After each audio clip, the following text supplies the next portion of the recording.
السلام علیکم ورحمۃ اللہ وبرکاتہ۔ معزز ناظرین کرام،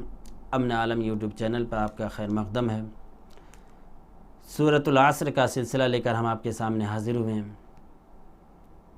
ونشهد ان لا الہ الا اللہ وحدہ لا شریک لہ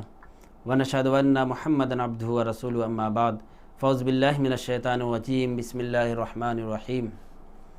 والعصر ان الانسان لفی خسر الا الذین آمنوا وعملوا الصالحات وتواصوا بالحق وتواصوا بالصبر، صدق اللہ العظیم۔ ناظرین کرام، جو ہمارا سلسلہ چل رہا تھا کہ وتواصوا بالحق وتواصوا بالصبر کہ صحابہ کرام رضی اللہ تعالیٰ عنہ آپ جو ہے اللہ کے پیغام کے لیے، اللہ کے دین کو غالب کرنے کے لیے جو ہے بڑے بڑے مارکہ کو آپ نے فتح کیا۔ صحابہ کرام رضی اللہ تعالیٰ اسلام کی جو پہلی جنگ ہے، جنگ بدر کا اگر دیکھتے ہیں، جنگ بدر کے موقع پر جو ہے صحابہ کرام رضی اللہ تعالیٰ عنہ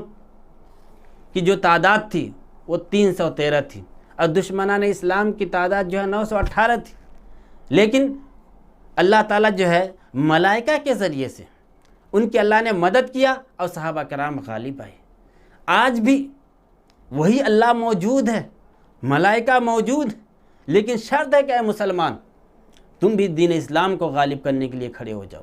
اللہ تمہاری مدد کرنے کے لیے تیار ہے، ملائکہ تمہاری مدد کو آنے کے لیے تیار ہے، شرط ہے کہ تم دین اسلام کی مدد کے لیے نکلو۔ اللہ نے جو ہے 1400 سال پہلے وعدہ کر رکھا ہے،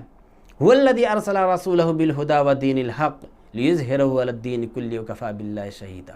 کہ اللہ تعالیٰ جو ہے مختصر میں یہ کہ اس دین کو یعنی دین اسلام کو تمام ادیان پر غالب کرنے کے لیے تہیہ کر لیا، ارادہ کر لیا، اور اس دین کو، دین اسلام کو تمام ادیان پر غالب کر رہے گا۔ ٹھیک اسی طریقے سے صحابہ کرام رضی اللہ تعالیٰ عنہ آپ نے قرآن کے حقائق کو سمجھا، اس لیے کہ بانی قرآن، صاحب قرآن کی بارگاہ سے، ان کی فیض صحبت سے آپ نے قرآن کو سمجھا، قرآن کے رموز کو سمجھا، جس کی وجہ سے صحابہ کرام کے پاس ایک ایسا عشق اور جو ہے ایسے قوت و توانائی دین اسلام کے لیے، دین اسلام کو جو ہے پھیلانے کے لیے آپ کو حاصل ہوئی تھی کہ جو ہے دیکھتے دیکھتے 1400 سال ہو گئے، پوری دنیا میں جو ہے اسلام پھیل گیا۔ اسی طریقے سے جب اولیاء کرام فیض اوج کا زمانہ آیا، اولیاء کرام بزرگان دین ہندوستان کی سرزمین پر کثرت سے آئے، وتواصوا بالحق کا پیغام لے کر آئے، وتواصوا بالصبر کا عمل آپ نے لوگوں کے سامنے پیش کیا۔ آج ہندوستان کی سرزمین پر اسلام کو بدنام کیا جا رہا ہے، قرآن کو بدنام کیا جا رہا ہے، اور ایک مسلمان جو اسلام بظاہر تو مسلمان ہے لیکن اسلام کی تعلیمات سے دور ہے، حضور اکرم صلی اللہ علیہ وسلم کی سنت، آپ کی سیرت، آپ کے اوصاف، آپ کے کردار سے وہ مسلمان دور ہے۔ ایسے شخص جو ہے جہالت میں جو ڈوبا ہوا ہے، جو دنیا میں ملوث ہے، ایسے شخص کو دیکھ کر جو ہے تم جو ہے اسلام کو بدنام کر رہے ہو۔ اے دشمنان اسلام، جو اسلام سے بغض رکھتے ہو، یا اسلام کو تھوڑی دیر کے تمہاری جو زبان ہے کہ اسلام دہشت گردی کا تعلیم دیتا ہے، قرآن میں جو ہے ٹیررسٹ کی باتیں لکھی ہوئی ہیں، اگر تم قرآن کو سمجھنا چاہتے ہو یا اسلام کو جو ہے پرکھنا دیکھنا چاہتے ہو تو صوفیاء کرام سے سیکھو۔ گاندھی جی نے بھی کہا تھا مجھے صوفیوں کے اسلام سے محبت ہے، میں اس صوفیوں کے اسلام سے محبت کرتا ہوں۔ تو گاندھی جی کے اس قول کو تم مد نظر رکھ کے دیکھ سکتے ہو۔ اگر اسلام کو تم دیکھنا چاہتے ہو، اسلام کے عمل کو جاننا چاہتے ہو، تو اولیاء کرام، صوفیاء کرام سے سیکھو۔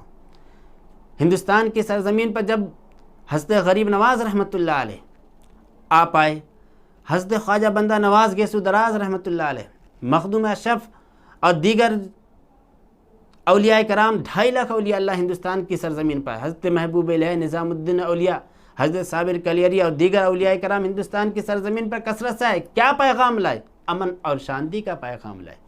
مساوات، بھائی چارگی کا پیغام لے کر پریم کا پیغام لائے۔ جس کو تم امن اور شانتی کہہ رہے ہو، اسی کو ہماری بھی زبان میں وتواصوا بالحق کہہ رہے ہیں، حق کا پیغام لے کر آئے، تمام انسانوں کو ایک کرنے کے لیے آئے،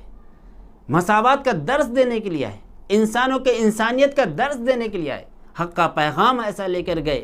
کر آئے کہ جو 33 کروڑ دیوی دیوتاؤں کو ماننے والے قوم کو ایک خدا کی طرف لے کر آئے۔ ان صوفی سنتوں اولیاء کرام کے واقع جیون چرت کو اٹھا کر دیکھتے ہیں، کس طریقے سے آپ نے جو ہے اسلام کی تبلیغ کیا، اب مصیبت کو جھیلا۔ مصیبت کا جب معاملہ آ جاتا ہے، اگر ائمہ کرام میں سے دیکھیں، حضرت امام شاہ جو ہے حنبل رحمۃ اللہ علیہ کو جب حق کا پیغام یا جو ہے دین اسلام کا جب معاملہ آتا تو آپ ایسے قائم تھے کہ آپ کو جو ہے، لیکن پھر بھی ظلم کرنے والے آپ کے اوپر ظلم کرے۔ حضرت امام اعظم ابو حنیفہ رحمۃ اللہ علیہ، آپ 20 سال جو ہے قید خانے کی زندگی آپ نے گزارا ہے۔ تو مصیبتیں آتے رہتے ہیں ایسے، کیونکہ یہ مصیبتیں آنا یہ ورث انبیاء ہے۔ کیا بانی اسلام حضور اکرم صلی اللہ علیہ وسلم 2.5 سال تک شعبہ ابی طالب میں جو ہے قید مقید نہیں تھے؟ یا صحابہ کرام بھوکے پیاسے نہیں تھے، جلا وطن نہیں ہوئے، اور اس کے بعد جو ہے اذیت و تکالیف نہیں دیے گئے؟ بہت تکالیف دیے گئے، لیکن یہ تکالیف کس لیے آتے ہیں؟ جب ہم حق کا پیغام لے کر آتے ہیں۔ حضرت امام غزالی رحمۃ اللہ علیہ فرماتے ہیں کہ مخالفت ہی صداقت کی دلیل ہے۔ انسان جب کب مخالف بنتا ہے؟ جب ہم اس کو سچائی کا پیغام دیتے ہیں، سچائی کی طرف بلاتے ہیں، تو وہ انسان ہمارا مخالف بن جاتا ہے۔ اولیاء کرام جو ہے، حضرت غریب نواز رحمۃ اللہ علیہ کے بارے میں آتا ہے کہ جب ہندوستان کی سرزمین پر آپ آئے تو 8 دن تک جو ہے آپ بھوکے پیاسے رہ کر جو ہے دین اسلام کی خدمت کریں، حق کا پیغام پہنچائے۔ راجپوتوں میں جا کر، ایسے لوگوں میں جا کر جو ہے آپ ان کو خدا پرست بنایا، اور اس کے بعد دیگر دوسرے اولیاء کرام جو ہے پیغام پہنچانے کے لیے ہندوستان کی سرزمین پہ آئے، جو ان کی زبان الگ تھی، آج بھی جو ہے ان کو الگ ناموں سے یاد کیا جاتا ہے۔ کرناٹک کی سرزمین پر دیکھیں گے ایسے اولیاء کرام ہیں جو ان کی زبان کنڑی، ان کی کتاب جو ہے کنڑی زبان میں ہے، لیکن جب ان کی کتاب اٹھا کر دیکھیں گے تو حضور اکرم صلی اللہ علیہ وسلم کی رسالت کی تعریف، خدا واحد کی تعلیم اور اس کو ماننے اور اس پر عمل کرنے کی جو ہے تاکید کی گئی ہے کہ تم جو ہے خدا واحد کو پر ایمان لاؤ، حضور اکرم صلی اللہ علیہ وسلم پر ایمان لاؤ۔ اگر تم جو ہے جنتی بننا چاہتے ہو، نرک سے بچ کے سور کو پراپت کرنا چاہتے ہو، تو حضور اکرم صلی اللہ علیہ وسلم پر ایمان لاؤ۔ ان اولیاء کرام جو ہے اپنے اپنے طریقے سے حکمت سے جو ہے حضور اکرم صلی اللہ علیہ وسلم کا پیغام، حق کا پیغام پہنچایا، صبر کرے، مصیبتوں کو برداشت کیے۔ یہی وجہ ہے کہ آج اللہ تعالیٰ جو ہے ان کے ذکر کو باقی رکھا ہے، کیونکہ قرآن میں فرماتا ہے فَاذْكُرُونِي أَذْكُرْكُمْ وَاشْكُرُوا لِي وَلَا تَكْفُرُونَ، تم میرا ذکر کرو، میں تمہارا ذکر کرواؤں گا یا باقی رکھوں گا۔ تو ذکر کیا حقیقت میں؟ ذکر یہی ہے کہ جو قوم اللہ کے نام کو یا اپنے خالق کو، اپنے مالک حقیقی کو بھول گئی ہے، اس خالق اور مالک حقیقی کے یاد دلانا، اس کے احسانات کو بیان کرنا اور اس کی طرف لوگوں کو لانا، یہی سب سے بڑا ذکر ہے۔ اور اسی ذکر کو نافذ کرنے کے لیے جو ہے اولیاء کرام ہندوستان کو اپنا مسکن بنایا، اور ہندوستان کے تعلق سے حضور اکرم صلی اللہ علیہ وسلم کی جو ہے پیشن گوئی ہے کہ مجھے ہندوستان سے خوشبو آ رہی، ہندوستان سے جو ہے ٹھنڈی ہوا آ رہی ہے، اور حضرت علی کرم اللہ اور ہندوستان کے تعلق سے حضور اکرم صلی اللہ علیہ وسلم کی پیشن گوئی ہے کہ مجھے ہندوستان سے جو ہے ٹھنڈی ہوا آ رہی ہے۔ اور اب حضرت علی رضی اللہ تعالیٰ عنہ، ابن عساکر کی حدیث ہے، آپ فرماتے ہیں کہ مجھے ہندوستان سے جو ہے ربانی خوشبو آ رہی ہے۔ تو حقیقت میں یہ کیا ہے؟ یہ امن اور شانتی کا گہوارہ ہندوستان بنے گا کہ جب تمام ہندوستان کے لوگ 101 ذات کے لوگ ایک خدا واحد کی پرستش، اس کی پوجا، اس کی بندگی، اس کی عبادت کرنے والے بن جائیں گے۔ اسی مقصد کے لیے جو ہے تمام اوتار آئے، تمام جو ہے رشی منی، صوفی، سنت، اولیاء اللہ آئے، اسی مقصد کے لیے آئے کہ تمام انسان ایک ہو کر ایک مالک حقیقی کی عبادت کرنے والے بن جائے۔ اور اسی کی تعلیمات جو ہے ہندوستان کی وید، شاستر، گیتا اور